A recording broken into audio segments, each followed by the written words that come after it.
lang po sila sa kanilang, sa isa't isa po. Sana magmahalan ang spiritual and physical. Malagi po kayo at kung anong problema sa bawat isa sa inyo, pag-usapan nyo at magandang buhay nyo. Hindi ko po siya pababayaan. At pangatlo, hindi po kami mananatiling ganito, kami po lalago at uunlad po ang aming buhay. Hindi po kayo magsisisi sa desisyon pong itong ginawa ninyo.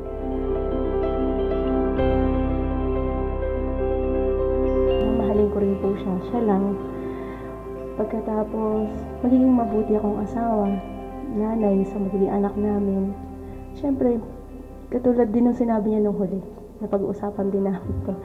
Lalago kami. Hindi naman habang buhay din na ganito.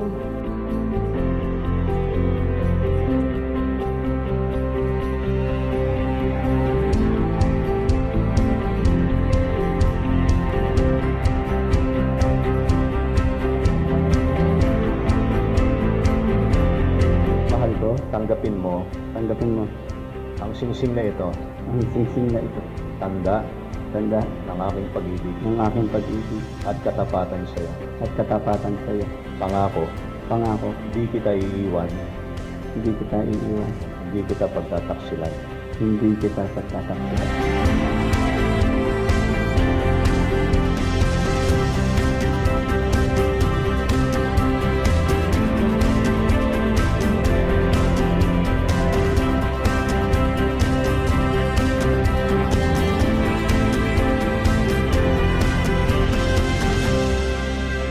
There must be a wall of commitment, Bong, commitment. It speaks about loyalty and faithfulness.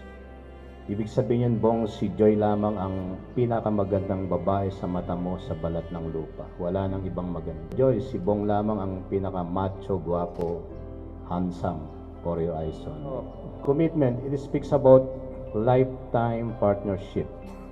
Sabi ng mga matatanda, yung mas matanda pa sa akin, hindi raw ito kaning mainit pag napaso ang iyong dila, iluluwa mo. It is a lifetime partnership. That is a commitment. Mahal ko. Sa pamamagitan ng singsing na ito, Sa mamagitan ng singsing na ito, inilalagay ko inilalagay ko sa iyong daliring palasingsingan, sa iyong daliring palasingsingan, makakasal ako sa iyo makakasal ako sa iyo bilang kapahayagan bilang kapahayagan ng aking pag-ibig. ng aking pag-ibig. Tanggapin mo Tanggapin mo ang singsing na ito singsing na ito kasama ng aking sarili kasama ang aking sarili sa biyaya ng Diyos. sa biyaya ng